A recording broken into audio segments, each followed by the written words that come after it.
This is the show for people trying to get it together while the world falls apart. Or I should say seems to fall apart, because as we talked about last week, the world is not actually falling apart, but it's getting stronger and stronger every day. Today, what I want to talk to you guys about is authentic happiness, which is a concept that comes from this book by Dr. Martin Seligman. Dr. Martin Seligman is the founder of positive psychology, which is a movement in psychology that wants to look more at what causes positive emotions, what causes happiness, rather than trying to cure things rather than looking at mental illness, it looks at positive emotion. And so it looks in the direction of how to study human flourishing, how to study thriving. And this concept is about the idea that happiness has more than just one simple domain, which we tend to think of as the domain of hedonistic pleasure. But actually, one of the key concepts that Dr. Seligman discovered is that there is more than one kind of happiness. Some are temporary and some are more long lasting. Positive emotions, obviously, are the key to happiness of all types, but not all positive emotions are created equally. There are positive emotions related to pleasure. There are positive emotions related to purpose. And there are positive emotions related to meaning. I'm still having fun with my captions, as you can see, and trying to make all that work. So today's topic, authentic happiness. I forgot to put these up at the beginning. Okay, so this last category, positive emotions that come from meaning, this has the power to provide the most happiness because the positive emotions are more authentic, meaning they're the most aligned with who we truly are as human beings, which is good-natured, kind-hearted, and peace-loving. I know that sounds like a shock considering what we see on the news all the time, but in the book, How Enlightenment Changes the Brain, Dr. Andrew Newberg reminds us that 90% of the population of the earth are kind-hearted, peaceful, peace-loving people. And this is borne out by countless meta-analytic studies on brain function, on human behavior. But we would not be able to tell this from tuning in without discernment to the nightly news or the weekly op-eds, because they're always ringing the doom bell and they're always reminding us of the worst possible crap that could possibly happen, that just happened, or that will happen. So we have to find a way to tune past culture into the truth of what's happening on our own bodies, minds, and hearts, and the truth of what's actually unfolding on the planet, which is 90% or more happiness, peace, joy, and love. In the Bhagavad Gita, which is one of the sacred texts in the Hindu cultures, it says, whatever happened was good. Whatever is happening is good. And whatever will happen will also be good. And in the Toltec tradition, they proclaim that the world is already perfect in its imperfect imperfection. And we just need the eyes to see that with. These eyes are given to us by the practice of authentic happiness, which is attained through kindness and the exercise of love, not through the pursuit of simple pleasure. So one of the best ways to cultivate an authentic sense of happiness comes from changing our negative perceptions about the world around us and seeing the truth more clearly, that we live in a planet of provision, of abundance, of synchronicity and peace. And the only thing keeping those things at bay are the human systems that we've put in place that are rooted in fear, scarcity, patriarchy, and a general misunderstanding about the nature of life. Life is supporting us always because we are not separate from the rest of existence. We talked last week about the bees and the flowers and how they're really one cyclical loop. And in a similar vein, we breathe the air to gain oxygen, and we expel as our waste material, as our garbage, CO2, which is exactly what the trees and plants around us need to survive. And their garbage is oxygen, and yet that's exactly what we need to survive. We are not separate from the plants or from the environment around us.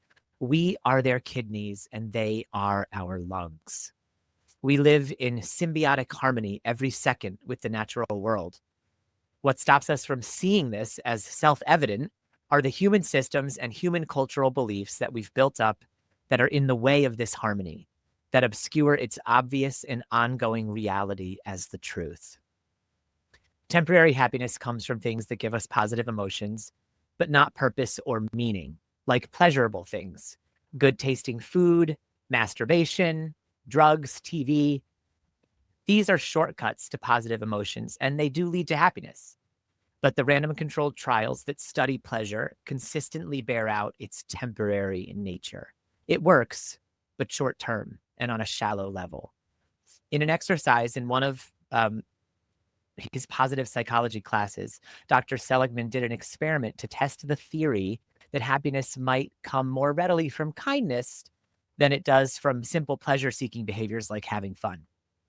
In this experiment, every student in the class before the next week's class undertook one pleasurable activity and one philanthropic activity, and they were tasked to write about both of them. The results were life-changing for the students. The afterglow of the pleasurable activities, like hanging out with friends, watching a movie, or eating a hot fudge sundae, paled when compared to the philanthropic activities.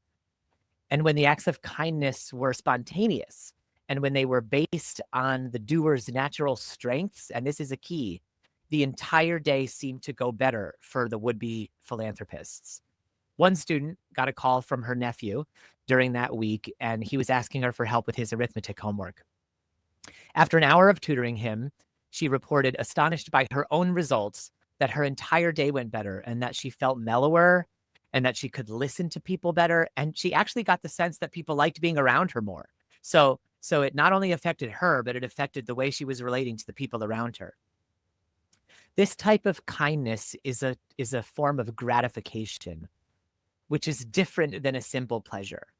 The difference is that a pleasure is something anyone can engage in at any time for any reason, but a gratification calls on your specific strengths and asks you to rise to an occasion of some kind, however small or epic the occasion might be. It could be saving the planet, or it could be helping your nephew with his arithmetic homework. But either way, you're rising to an occasion. This immersion in a task, this absorption that is caused by rising to the occasion, inspires the lasting sense of authentic happiness in us.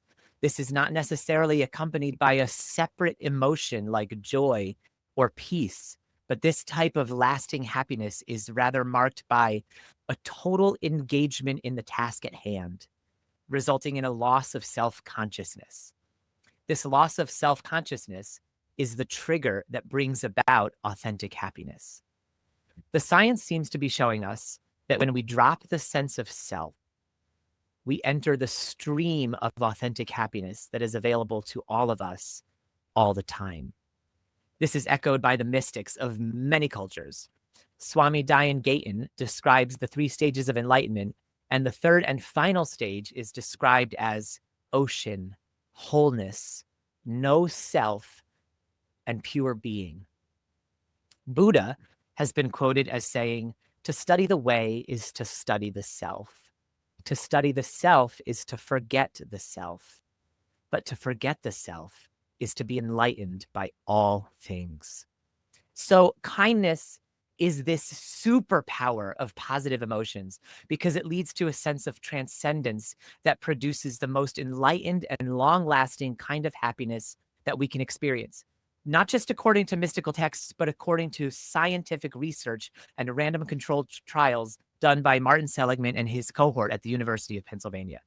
But so this is like a really beautiful thing for us to understand. Kindness is our way forward to true and lasting happiness. But small forms of happiness can actually boost cognitive function, creativity, and innovation as well. In one experiment, people are given a box of matches, some tacks, and a candle, and they're asked to attach the candle to the wall in such a way that no wax will drip on the floor when they light it. This requires a creative solution. When the experimenters prime subjects with positive emotions, like even slightly, like, here's a box of candy, or read some cartoons, or let me tell you some jokes, or listen to some jazzy music, they invariably do better on this task. which involves tacking the box of matches to the wall, emptying it out first, tacking it to the wall, and then using it as a candle holder. That's the creative solution that has to pop into their minds ultimately, that the box of matches isn't just there to light the candle, but it can actually also be used in the experiment. The control group, who are not primed with positive emotions, invariably do worse on this exercise. So positive emotions prime us to become our best selves. Happiness is not only happy, it is useful too. There are 3 ways to live at the higher end of our set happiness range by decreasing negative emotions, but there are also ways to increase our ability to feel positive emotions and break out of our set happiness range. So, as a person who doesn't love math, but who does love a step-by-step process, I'm going to share with you one simple equation from Dr. Seligman's book about authentic happiness. So here it goes. And I promise, oh, it won't, there we go. Will it show? Come on now. Okay, there we go. So this is hopefully the only equation I will ever show you ever on Hot Mess Life Coach, because I'm a hot mess when it comes to math and all kinds of other things. But this is emotional math. So it's H equals S plus C plus V. And the H stands for your level of enduring happiness. The S stands for your set range of happiness. The C stands for the circumstances of your life, like your current life circumstances. And the V stands for factors that are under your voluntary control. So with this equation, your enduring level of happiness is equal to your set range of happiness plus your circumstances plus factors that are under your voluntary control. So right here from this equation, we can see that your set range of happiness is not the be all end all of how happy you can become. The V, though, the circumstances that are under our voluntary control, or the factors under our voluntary control, rather, is the single most important aspect of positive psychology and of learning how to have enduring authentic happiness. So we're going to focus mostly on the V. But starting with the H, we need to make a distinction between enduring happiness and momentary happiness. This H, enduring happiness, is what we are after. It's the quality that makes us say long-term, I'm actually happier. Momentary happiness can come from being flirted with, or from chocolate, or from someone letting you in traffic, but it doesn't really endure. And then there's the S, which is what positive psychologists, and I suppose now what I will call negative psychologists or regular psychologists, they refer to as your set range of happiness. There is some evidence for a set range, but it is not entirely fixed.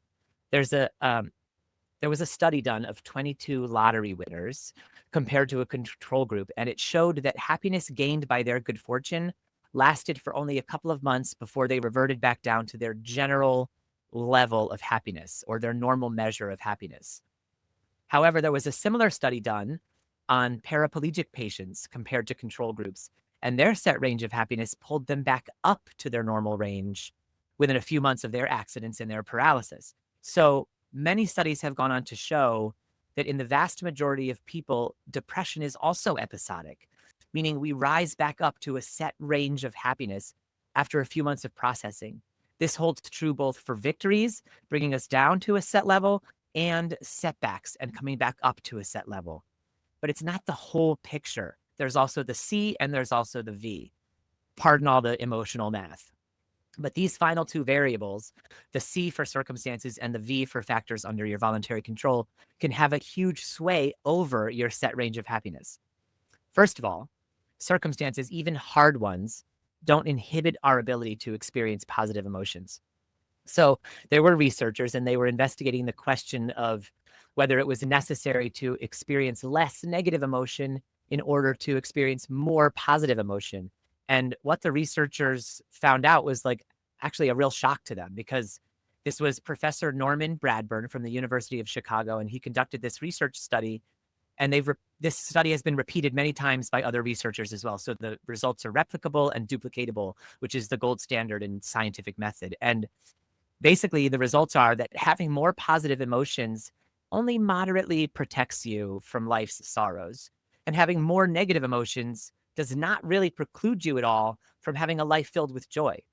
So these emotions seem to operate on separate tracks side by side rather than being on opposite ends of a continuum. Now, why does this matter?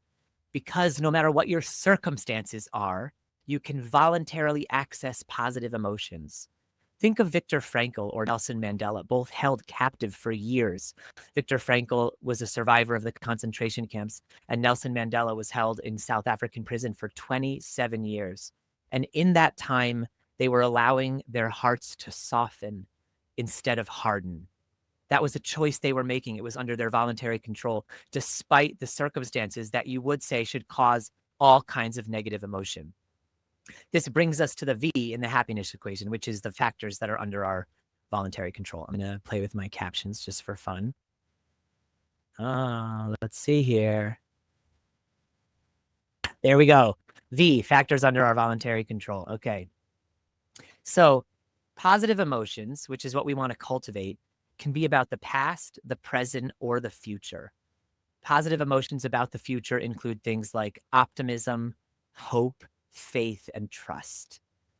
The emotions about the present include things like joy, calm, zest, ecstasy, pleasure, ebullience, and most importantly, flow, like the creative state of flow. These emotions, the present emotions, are what most people mean when they refer to happiness casually, like, oh, I'm feeling happy. Then they're feeling joyful, calm, pleasurable, that kind of thing. Positive emotions about the past, which is what we're going to focus on now, include satisfaction, contentment, fulfillment, pride, and serenity. These three sets of emotions are not always linked. For example, you can be content with the past and anxious in the present, or unfulfilled with the past and still have hope for the future. So these are three domains of emotions: past, present, and future. The most complete picture of enduring happiness is when you can have positive emotions in all three arenas. But since the past is what feels most cemented for most people because it already happened and we have practiced feeling crappy about it for a long time, we're going to talk about the past now and how you can affect the past, how you can essentially effectively rewrite your emotional history, even though you can't rewrite your actual history.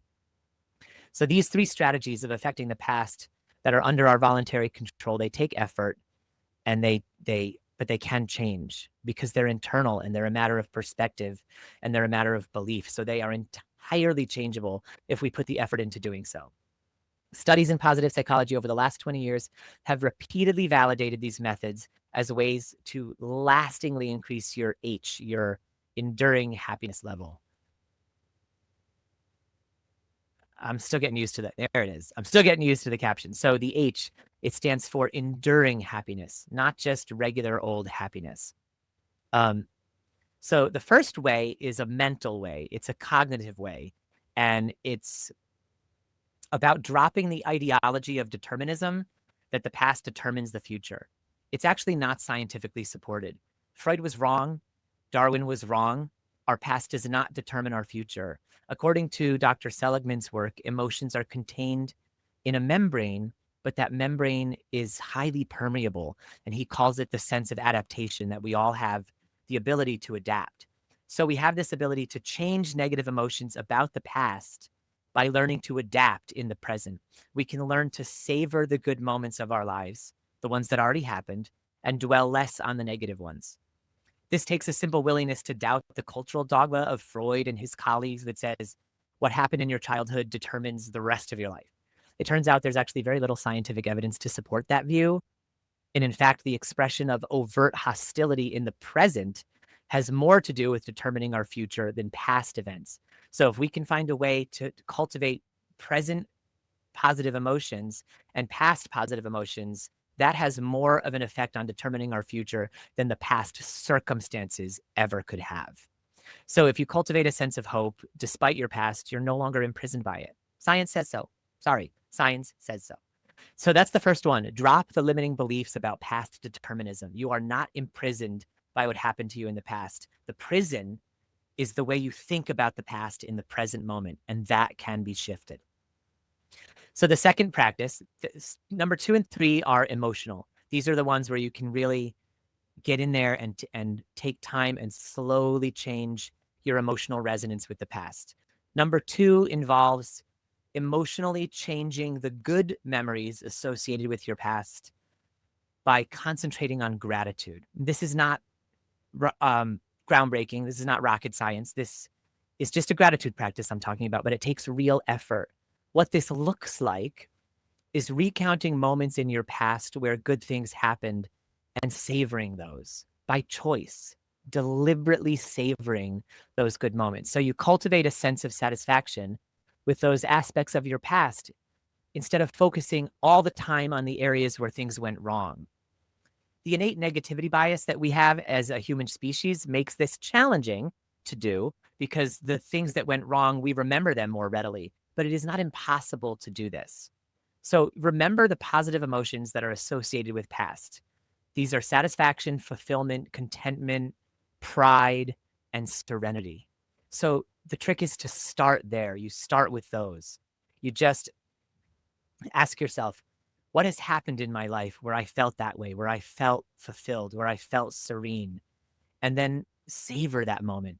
Do this with a new event every week for 7 days. So every day for 7 days, you savor the same event for 5 minutes a day, just 5 minutes a day. That's 35 minutes a week of savoring with gratitude and rewiring your brain to notice it more in your past.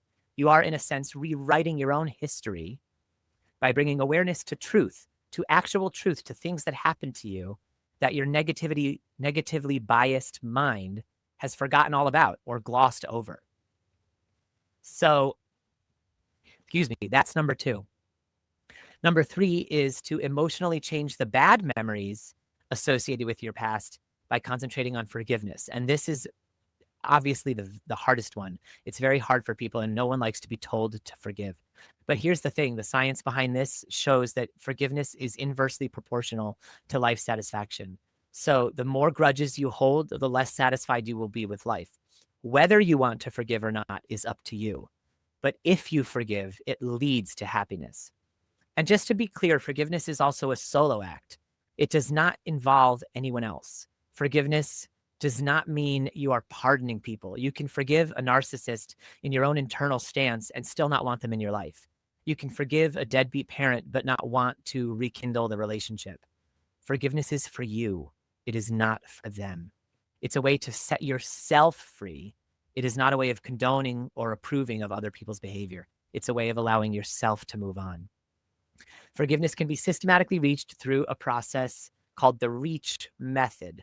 This was developed by Dr. Worthington, who was studying forgiveness when his mom was brutally murdered, and he actually found her. He came home and found her murdered and beaten, and he developed this REACH method, REACH. The R stands for recall, the E for empathize, the A for altruism, the C for commitment, and the H for holding on. And that means holding on to forgiveness, not holding on to the negative memories. So the way this works is that you start by recalling the incident in detail so that you're facing your pain. It doesn't mean reliving it so you re-traumatize yourself. It means grieving fully and not avoiding the painful experience. Think it through. And you don't need to do this alone, and you don't need to do this before you're ready. Step 2 is to try to imagine why the perpetrator may have acted that way. This is a very hard step, but Dr. Worthington had to consciously remember that those who hurt others are often in a state of worry and fear themselves, and that people lash out when they're hurt, and they aren't often thinking consciously. And it took him a while to activate empathy towards the perpetrators. But activating empathy towards the perpetrators does not mean striking up a friendship with them. It does not mean he went into a relationship with them. Step 3 is the altruistic act of offering forgiveness by remembering, and this is how you do it. You remember a time when you transgressed and you were forgiven, and what a gift that forgiveness was to you. And now you're giving that gift also because it makes you feel better when you forgive, not because you're letting somebody else off the hook. There's this saying that goes like this: if you want to be happy for an hour, take a nap. For a day, go fishing. For a month, get married. For a year, get an inheritance. For a lifetime, help someone. That help can come in the form of forgiveness. But this must be a genuine gift, and it can take time. The A in the REACH method can be the hardest step. But once it's given, it will set you free as well. He offered forgiveness to those that murdered his mother, but he did not cultivate a friendship with them.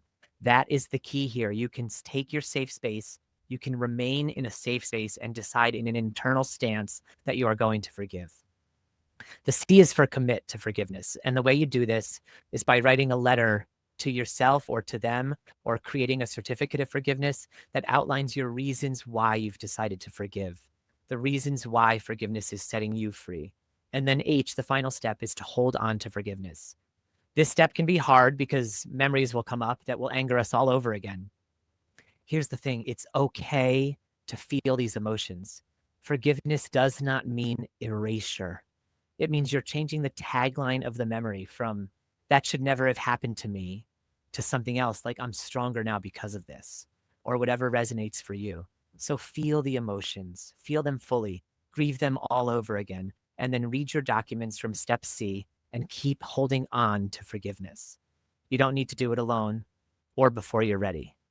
This is a prime place where reaching out to a coach can actually help you. It's an act of courage and it's an act of kindness to forgive, because forgiveness will set you free. I'll end here.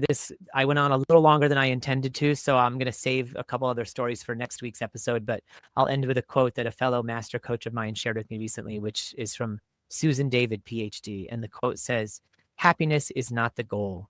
If you build your life around things you value, happiness will be the byproduct. Happiness is a goal in some ways, but pleasure is not the goal." So happiness, if you find the things you value, like kindness, like forgiveness, like peace, like freedom or gratitude or love, when we value those things, when we build our life around those things that we value, we build a life where happiness can soar.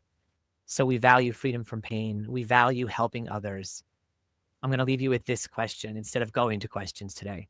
What else do you value?